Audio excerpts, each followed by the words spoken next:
Good to be back with you. Happy New Year. Baruch atah Adonai Eloheinu melech haolam.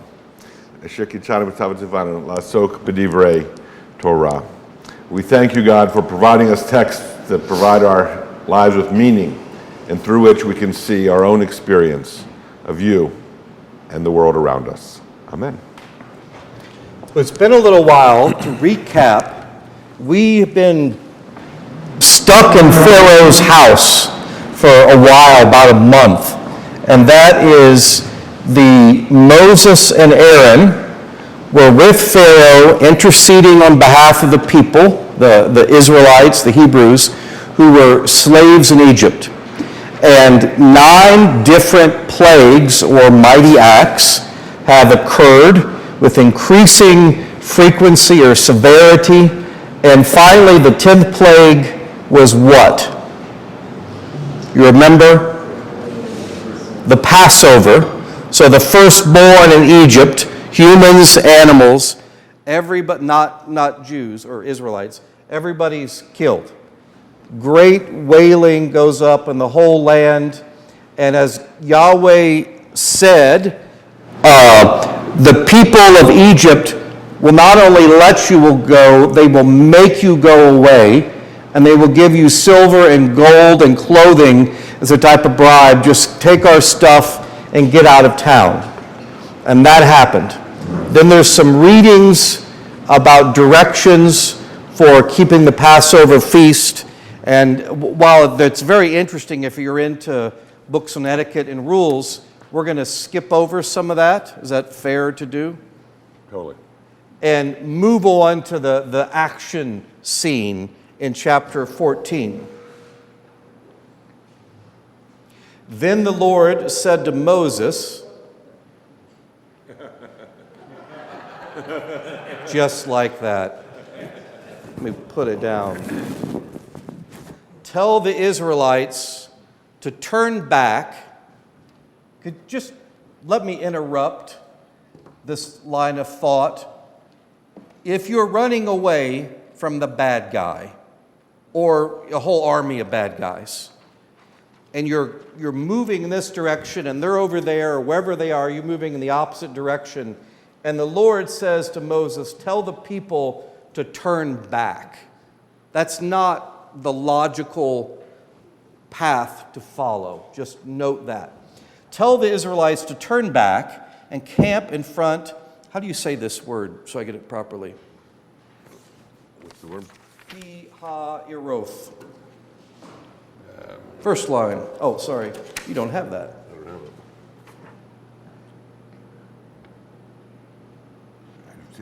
it. Let me look it up in Hebrew. Between Migdol and the sea, in front of Baal-Zephon, you shall camp opposite by the sea. Pharaoh will save the Israelites because it looks like that's exactly what's happening. They are wandering aimlessly in the land. The wilderness has closed in on them. I will harden Pharaoh's heart, and he will pursue them, so that I will gain glory for myself over Pharaoh and all his army, and the Egyptians shall know that I am the Lord. And they did so. It looks like somebody driving around, and you see them pass by your house, and then they go around again. They seem to be lost. The Israelites appear to be lost. And Pharaoh and the Egyptian army are wondering what is going on. So the Egyptians think, aha, now we've got them. The wilderness is closing in on them. They are completely without a clue to what's happening. I will harden Pharaoh's heart to make it leaden. Remember that? To make it like lead. That's the phrase used over and over. He's going to do what he darn well wants to do. To heck with what is logical or faithful or right. I'm the boss, darn it, and I'm cleaning it up because we're on video here. I'm the boss, darn it, and we're going to do what I want us to do. But note, over and over, these are not statements about weather or military tactics or natural phenomenon. These are all theological statements. That's very important to understand when you start about thinking of the crossing of the Red Sea. It's not a statement about how did this happen, but that God made it happen, and Israel triumphs over mighty Egypt. And so the people look lost. Pharaoh gets mad, aha, now I got him. Trapped. It's the scene in every movie, the guy's running away and he gets to the edge of the cliff, oh darn, where am I going to go? There is nowhere to go. When the king of Egypt, Pharaoh, was told the people had fled, the minds of Pharaoh and his officials were changed towards the people, and they said, what have we done letting Israel leave our service? Why would you care about that? The various reports, hundreds of thousands. What have we done? Our entire workforce, rephrase that, our entire slave labor force. We got to do that work now, or find new slaves, or pay. We don't want to pay people to do that. How is this going to work?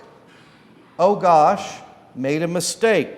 Let's fix that mistake. What have we done letting Israel leave our service? So he had his chariot made ready and took his army with him. He took 600 picked chariots and all the other chariots of Egypt with officers over all of them. The Lord, again, hardened the heart of Pharaoh, king of Egypt, and he pursued the Israelites who are going out boldly. It's a fantastic word, because I don't think that's true, by the way. That they left boldly? That they left boldly? Not if you listen to what they say to Moses.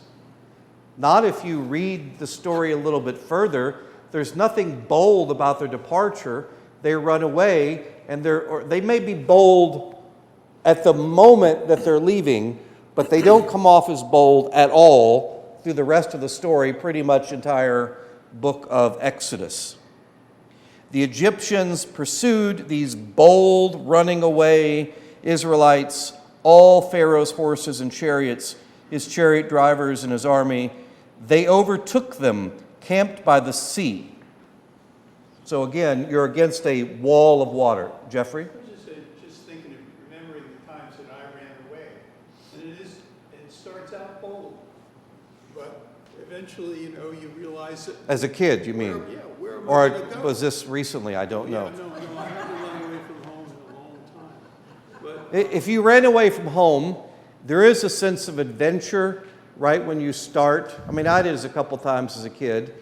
And then after a little while, practical things, like how do I go to the bathroom in the woods if you've not done that? Or I'm hot, or hungry, or thirsty, or tired, or there are tons of mosquitoes out here, or wow, it's not really safe, and or my feet hurt. Just pick a million things.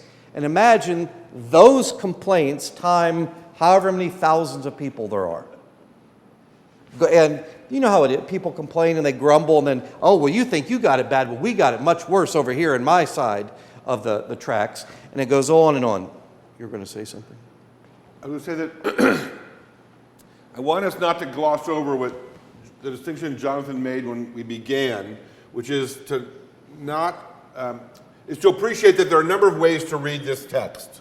One could read this text as a story of military tactics or strategies, or as if we're going to we hear the news about watching the body cam imagery or watching this video and that video and trying to synchronize them so we get a fuller picture of actually every second of the events such that we can understand what took place. One could read this story in a similar way, yes, and sort of line up all the various things in chronological order exactly as they happened, such that you might go back so that were you to reenact this, you might do it more efficiently, or you might do it differently, the way football teams study game films and the rest.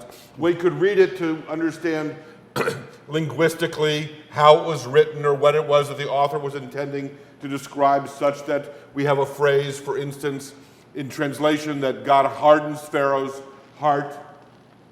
The word for harden, in this case, or that's translated as harden, can also mean honor, right? Sort of the weight of the crown. We honor something, or we give weight to something. So it could be understood that God, as a protagonist from outside Pharaoh, hardens Pharaoh's heart, makes it impossible for Pharaoh to do otherwise, which then, at least in rabbinic tradition, raises the question, if that's the case, that God was responsible for hardening Pharaoh's heart, how do we hold Pharaoh responsible for that which he did? Or, if we understood the translation to be a little bit off in the English, and we said God respected or honored that which Pharaoh has set in motion, that God is not about reversing what someone is doing, recognizing as the omniscient narrator might that it's a mistake. Right? I don't know if you've ever been in a movie.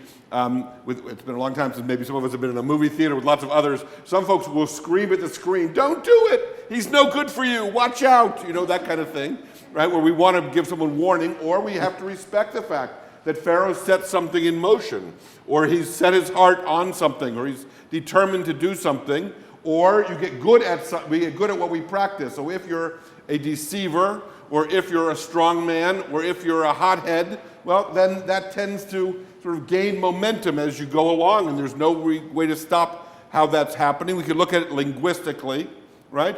Or we could look at it, as Jonathon suggested, that we read this as a theological text. That's our bent or our want as we open the pages, because we're not military strategists. And we can appreciate that while there's certainly an economic cost to allowing all of your slaves, all of your workers, all of your employees, all of the immigrants, all of the, whatever the class is, if you push them all out, well, there's an economic impact on that. There's no one to show up for work the next morning, right? Where all of a sudden things have changed. Or we can imagine what it is, either as children, to run away from home boldly, or to get up in the morning, maybe an act of real courage, and to get dressed and put on clothes that match, make your bed and go out into the world, may each day be a courageous act, or something that you really steel yourself for. There's an ad campaign you may have seen on some of the billboards around town. This one has, I think it's the Pass It On campaign, and this one has Jamie Lee Curtis on it, and the most courageous thing she ever did, you remember what it says on the billboard, is getting sober.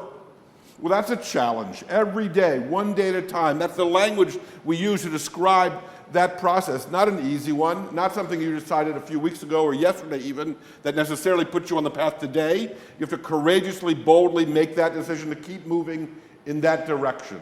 So I'm going to invite you to appreciate that as we read the text, it's not to read it for accuracy. That is to say that we want consistency between this verse or this chapter and the next one, as if there's a plumb line that's consistent, but in much the same way as each of us are individuals, and in the words of Thoreau, do I contradict myself? Very well, I contradict myself. I contain multitudes. We're complex individuals. That is to say what it is to be a human being, and this text reflects that reality. So in any given verse or any given story we might, and we're invited to, encouraged to, see ourselves in that drama. In point of fact, in Jewish theology, the Exodus story is the paradigmatic relationship, or establishes the paradigmatic relationship between God and the Jewish people.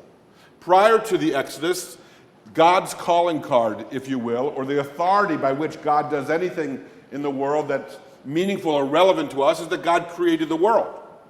That God created human beings. And that's who God is in the drama. For the Jewish people, or from the Jewish theological point of view, once we get to the Exodus, that becomes the formative experience. That the Jewish people are created in that drama. And significantly, I was thinking about this as I was preparing, based on the material Jonathon shared with me, we have, I think this tracks with Christianity, but in an interesting way, creation, then redemption, which is the Exodus, and then revelation, which is Sinai and the Ten Commandments and the Torah coming into the world. And with that revelation then comes relationship, responsibility, right? All what it means to be a human being. My understanding of Christian theology is that redemption is the end, right? It's creation, revelation, redemption, if we were to oversimplify it. And so this moment of the Exodus, of leaving Egypt under God's leadership, Moses' leadership, but with God directing actions, is the way in which we're encouraged to see ourselves in the human drama. And so when we're leaving, whether it's boldly, or when we're going to, in a few moments, arrive at the shores of the sea with the Egyptian army in hot pursuit, that's the moment that we're to be in. And when we celebrate Passover, which is the retelling of this Exodus narrative, the injunction is to imagine it as if we ourselves went out from Egypt, that we were part of that Exodus story. And in much the same way, we're all invited to see ourselves reflected in the story of the Israelites, or the former slaves. Does that make sense? I had never thought of it that way, but in fact, with just a little bit of reflection, the Jewish understanding of that, there's creation, God creates the heavens and the earth, and then redemption, and then revelation is in fact the same. Because you get same creation story. What's our redemption story? Is it Exodus? No. Crucifixion, resurrection. That's the arc of redemption. And then after that is so we inherit what we would call the Old Testament, the Hebrew Bible, or the Bible, and then the creation redemption story, and then the revelation, which we would call the New Testament, and then the ongoing life of the church. So it's the same pattern. I've never read that in Christian theology before. A+. So, Michael, sorry, and then maybe, yes? oh, sorry, yeah, Michael. For the appropriacy of the word boldly, I would have thought that simply referred back to chapter 12, where the Israelites were told to plunder the Egyptians, which was certainly a bold act.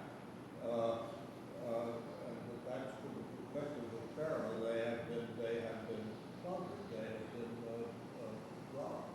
I like it. Look, I think taking initiative when you've never done that, or you've never been so empowered, is a bold thing to do, right? To take the reins yourself. It doesn't have to be leaving home. It can be taking responsibility when you've never actually been given or taken responsibility before, right? These are slaves that are either plundering or are on their own initiative leaving, or deciding what they're going to do for themselves next.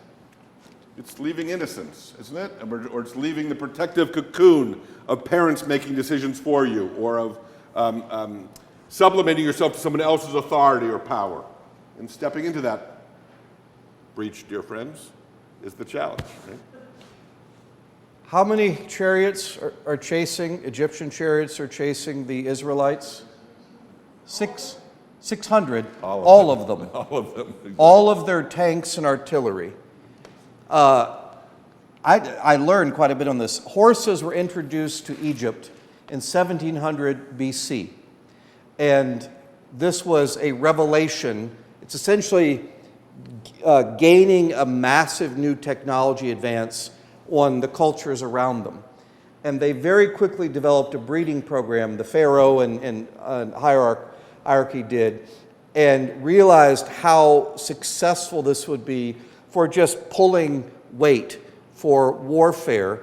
And chariots existed before this, but they were generally slow, clunky, and it was the Egyptians that perfected them. So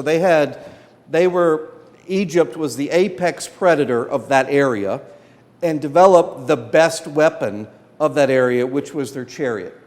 And so they took these bred for war horses, and there were two of them, and they pulled a chariot, and the chariot was made of light but strong wood of various kinds, had leather to strap things together, and also bronze, a little bit of armor in the front and to hold things together. They allowed the Egyptian army, because you still got the foot soldiers carrying swords or spears or whatever, to advance, but those, what type of weapon did they use off a chariot? Bow and arrow. So it's a movable artillery platform that can be repositioned quickly to flank the enemy, to run them over. And remember, these are women, men, children carrying stuff. And if you saw a big chariot, how wide? Two big horses wide. And if you've been around horses at all, they are big, scary animals if they're running at you full speed. And imagine two of them with two guys in the back of it. One is driving, steering, and the other one's job is to shoot arrows at you. That's 600 of them coming, along with all these other troops. So they had perfected this form of warfare. It's what allowed them to take over a lot. And then these old people walking. And here they come. I know it's sand, which is going to absorb the sound, but there's still got to be some noise. And it's still got to be, in an arid climate, a dust cloud moving across the horizon as this army approaches. So Israel is being approached by this huge army, and they overtook them by the sea. And then it continues with verse 10. As Pharaoh drew near, they were just bold, right? The Israelites looked back, and there were the Egyptians advancing on them. In great fear, the Israelites cried out to the Lord. What did you just say? Don't do it. This is like, quit looking behind you when you're running away from the monster or the bad guy or the killer. Stop, do it because you're going to trip. So they're looking behind. What's the biblical story where don't look back at this place or what's going to happen? Lot's wife turns to salt. Don't look back at that. But all the Israelites are looking back. In great fear, the Israelites cried out to the Lord, God, save us. And because God's not readily there, who do they yell at? Do you know this? I know Jews never complain. But if they did, who are they likely to complain to? The rabbi. The rabbi. I was recently in church. There's this phenomenon that I've talked about many times, I call the Christmas crazies. From about Thanksgiving to a little bit after New Year, there's all this extra anxiety in the cultural system. And it didn't hit me right before Christmas, but right after. Just all these people freezing in that church. Merry Christmas. It's like, oh, okay. Merry Christmas to you too. And there was those like just, I'm really mad and I need to take it out on somebody, and you are the person that's right in front of me. Or, I'm responsible for the temperature of the church or the sound not being right or whatever, that it rained on my wedding or what. I've had that. Why is it raining? Can't you do something about it? It's like, I got to get to level 20 before I can make it not rain. So, they said to Moses, they being the people, now this is this sarcasm? Moses, was it because there were no graves in Egypt that you took us out in the wilderness to die? Can't I just be like, why did I have to walk? If I'm going to die, my God, I could have just stayed there. That's what the complaint, it's a fantastic complaint by the Israelites to Moses. I think when I used to joke that when I get someone give me a response like that at the office, I used to say to them, I could have stayed home for this kind of treatment. Yeah. Right? I didn't need to come all the way to the office, get dressed, show up in order to get blamed for something. Yeah. But hardening Pharaoh's heart and the complaining by the Israelites are both true to type. We've seen this all the way leading up to this. Moses makes a deal with Pharaoh. Pharaoh goes back on the deal. The Israelites complain and say, thanks a lot, Moses. Now we're going to make bricks without straw. Way to go.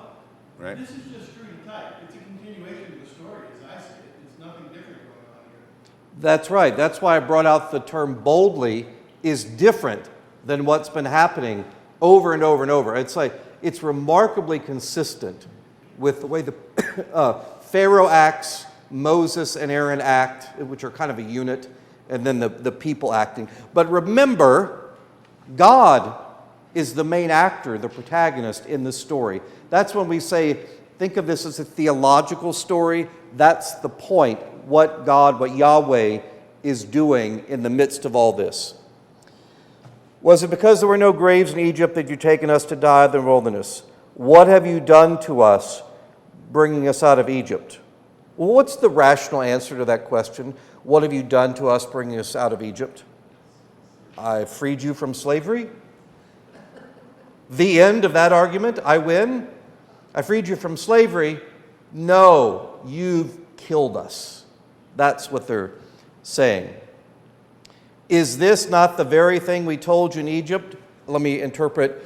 We told you so. I told you this was going to happen, and look what you did. We're free. Oh, yeah, we're free to die. Thank you very much, Moses. We greatly Appreciate it. Let us alone and let us be slaves to the Egyptians. For it would have been better. Now,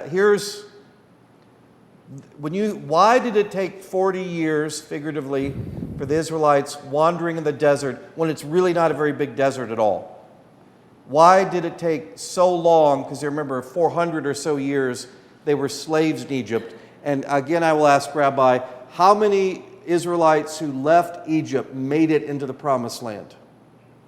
The story is that the entire generation dies out. They all die because of these type of lines. It would have been better for us to be slaves in Egypt than to die as free, faithful people in the wilderness. You're not ready to go yet. You'd rather be slaves than free. So that is a key interpretive phrase or idea in the whole story. It would have been better for us to serve the Egyptians than to die in the wilderness. But Moses said to the people, "Do not be afraid, stand firm, and see the deliverance the Lord will accomplish for you today. For the Egyptians whom you see today you shall never see again. The Lord will fight for you, and you only have to keep still." That's a new idea that's being suggested in the text. We don't have to do anything. Can we just keep complaining right where we are? Yahweh's going to do all the fighting for us. This is, again, to show Yahweh is better than Pharaoh. Israel is superior because of Yahweh to Egypt. Am I right in all this? Yes. And trust God. If I can, there's a midrash. Remember, midrash is that genre of rabbinic literature that essentially we're calling it fan fiction, that takes the story and reads into it or reads behind it or extrapolates from it and imagines that in this moment, the Israelites, having left Egypt, are now at the edge of the water. Behind them, as Jonathon suggested, there's this big dust storm kicking up. It's clear, we've all seen when the army advances sort of across the plains, they see them coming, yes? And now there is a split decision, or there's some panic within the camp. Some folks say we should give up and go back, put our hands up and return to slavery, right? Others suggest that we should run and hide, others that we should fight, and there are also those, few in number, who suggest we should go forward into the water, which is what we know as the omniscient reader, having come through this story before, is what's going to happen. Which is not a reasonable option. No, they don't know how to swim. They've been slaves in Egypt, right? The water is incredibly daunting for anybody. I mean, even if you knew how to swim, how far are you going to get, right? But those are the choices. You could run up and down the shore and try to hide. You could try to fight back. You could give up. Hundreds of miles long, by the way. Or you could go forward, right? I'm thinking about whether to give up, whether to go back, whether we should die here, whether it's better to have been freed and then die than to die as slaves. Remember the phrase, better dead than red? The idea is it's a real one. Whether or not there's anything to be gained by trying to make your escape and taking that human initiative, or being able to die on your own terms, as opposed to being worked to death as a slave. Right? These are real questions that we all confront in our own lives. Can they be free, according to Midrash, can they be free on their own terms, by their own power, through their own agency? Not through their own agency. They require God. Right? Jack? It's astonishing how often this theme has come up in the last week. I just see it in writing all over the place. David Brooks had an essay last week and quoted some works by Reinhold Niebuhr. Yes. And talking about, do we stay the course and go forward in our trust and our morality and in a just civilization, or do we lower ourselves to fight against what we're against, whatever it might be, and lower ourselves into something less? And it just makes the case for it's always the right decision to stay the course and do what is right. To that own self be true, or to not give in, not to loose one's ideals. You want to hear the comment?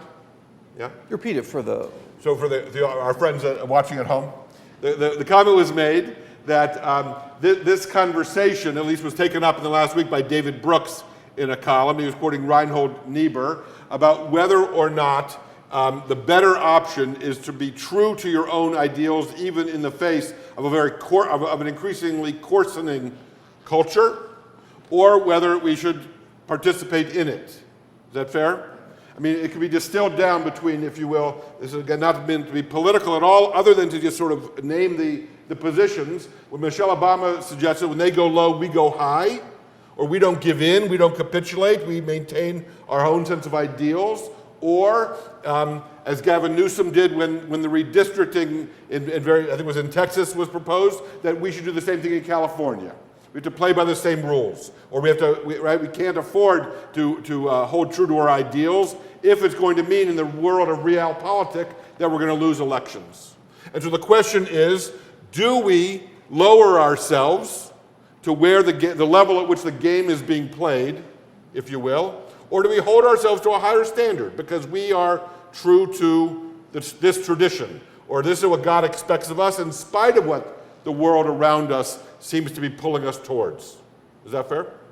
And we might experience that in our own lives or in the course of our life in a number of different ways where that becomes the question. Do we behave as everyone around us is, or do we hold ourselves to a higher standard? Let me give you two thoughts about that. The first is Noah, in the story of the flood, is the only individual in the biblical tradition, certainly in the Torah, that's referred to as a righteous individual. That phrase, that he's a righteous individual, is exclusively an honorific, if you will, or an adjective that's used to describe Noah. But interestingly, he's described as righteous in his generation. So then that may be a very high honor in a generation where everyone is wiped out for their wickedness. Noah held himself to a righteous standard. Or was he simply the best of the lot? Was he simply just that much better than everyone else around him, right? It's like really being graded on a curve. So is it a compliment, or is he just simply better than everyone else, but everyone else was the worst? Like the one-eyed man is king. And yes, the land of the blind, the one-eyed is king, right? Is that the story, right? Or is it that, I just had a thought about... It'll come back to me. But this idea is a constant. Who's the other character? So Noah's one example. You'll come back to with the other example. Yeah. The word deliverance, it's and see the deliverance the Lord, or deliver various ways. That another word that we hear in the Christian tradition much more often is salvation. It's the same word, and so salvation means to set free from slavery. So, does that change how you think about Jesus' work on the cross and so on?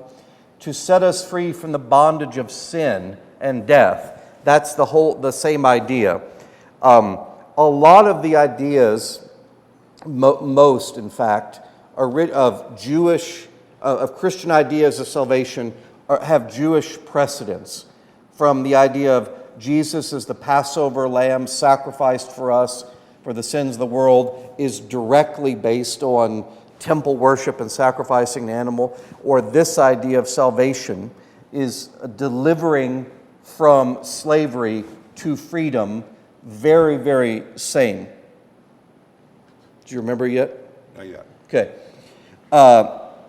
Yahweh says, you're never going to see these Egyptians again. What the story suggests is, rather than they go low, we go high, or we got to get down in the mud with them. So those are the two options presented in today's cases. God, Yahweh, offers a different option in the story. And the story is, don't run away, don't fight, don't hide, don't just give up. It's trust God, stand firm is how he uses it. Do not be afraid, for today you will be delivered. You only need to keep still. That is, quit trying to do a bunch of stuff to fix it, because you can't fix it, but you've got to have faith. The best word that I know of to translate believe or faith is trust. And that is when we say in the creed, we believe, we trust that. Based on evidence in life, from how we've lived in the past, we trust that this will be the case. The sun will come up tomorrow. We trust that. I don't believe that, as probably it'll happen, or that we suspend scientific imagination or fact, but there's trust. I base my life on it. And that's what is suggested in this text. You Israelites, in fact, need to quit trying to fix an unfixable problem, but you need to trust that God is going to do it. And then all throughout the rest of the story of Exodus, when we go up to Sinai, get all the commandments, and they have idol worship and all this other stuff, they're being tested to trust Yahweh or not. And here's how is a Jew good or faithful? What is somebody supposed to do if you're Jewish to honor God? Faith, trust. Have trust to go to synagogue? That's not number one. To give 10%? No. It's to obey the commandments. That's the story. Ours is slightly different, but here are the terms of what trust looks like. If you trust me, you will do these things, moral laws as well as cultural, social laws. That's what it looks like. Again, Christianity is different from that, but that's being set up in the story. Now you trust me, and then I'll show you how to continue trusting me. Can I say something about that? It's important, an opportunity here is important, I think, to take, and that is to say that trust, belief, faith, let's understand those for our purposes just now as all synonymous. Trust, belief, and faith is not the opposite of doubt.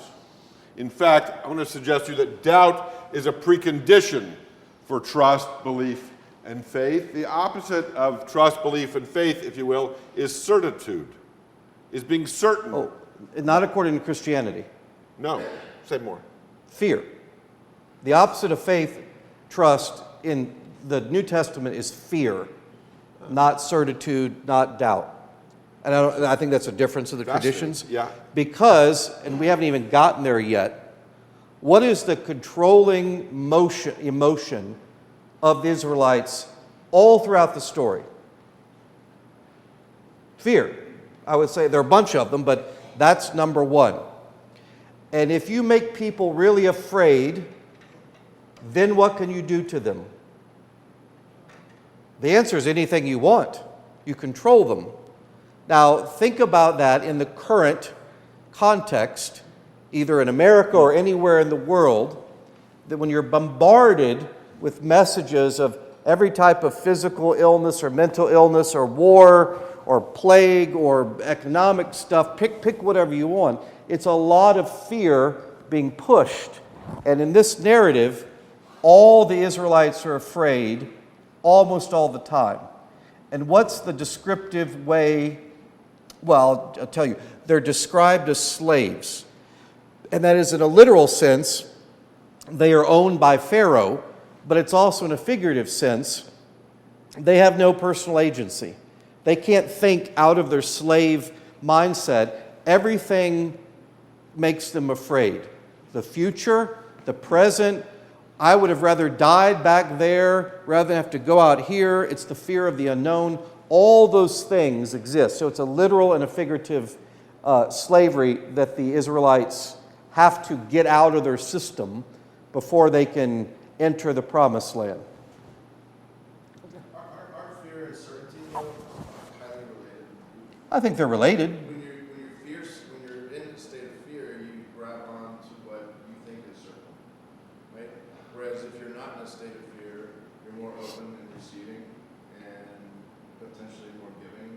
And when you're in a state of flight or fear, most people go to platitudes and certainties of certain levels. Well, you could say, I'm trying to avoid being political, but it's really hard right now.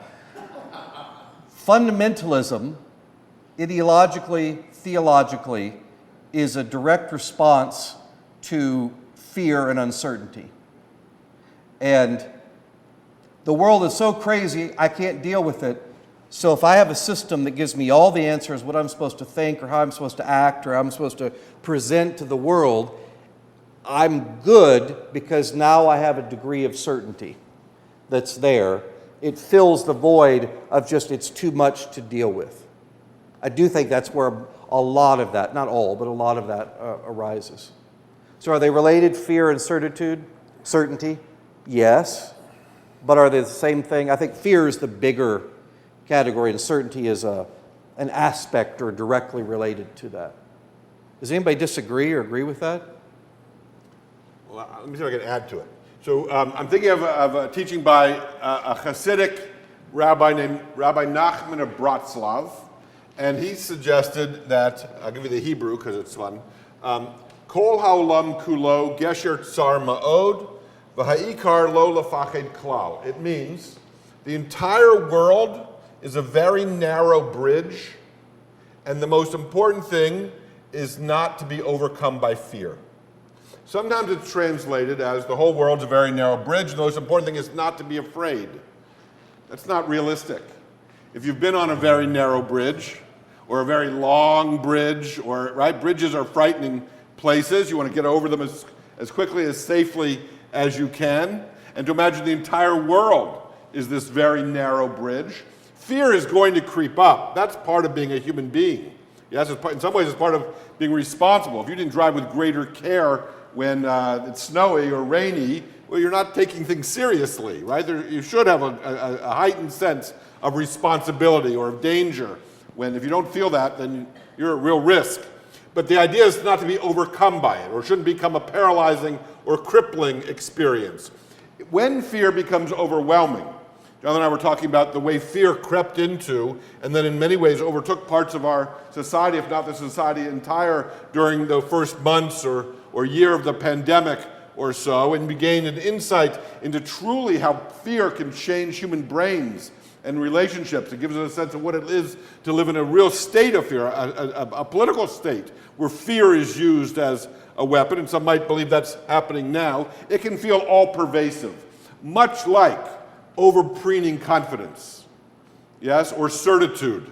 The problem with certitude is it brokers no doubt or no room, right? Anyone who's 100% certain about things that can't be proven, 2 + 2 = 4, right? Being overwhelmed with confidence, so certain or arrogant or smug, or so overcome by fear, well, it's very hard to imagine that we can put our faith anywhere outside of ourselves or that doesn't exist, right? So in that way, perhaps we're trying to square the circle of confidence or certitude and fear. But it's a different orientation. I think it's fascinating, sort of where faith comes in as an antidote to fear or as an antidote to certitude. What evidence, reason do the Israelites have to trust Moses, Aaron, and ultimately Yahweh in this story?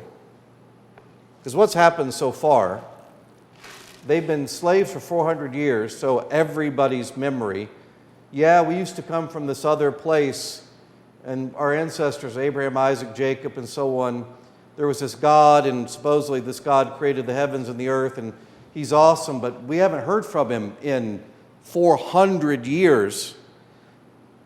And then this dude who's supposedly one of us, but he's raised in Pharaoh's house with Pharaoh's daughter, and he's like looks and talks Egyptian, but then he says he's us, and then God spoke to me out in a bush, not even a tree or something cool, but a lame bush, and that's all you got?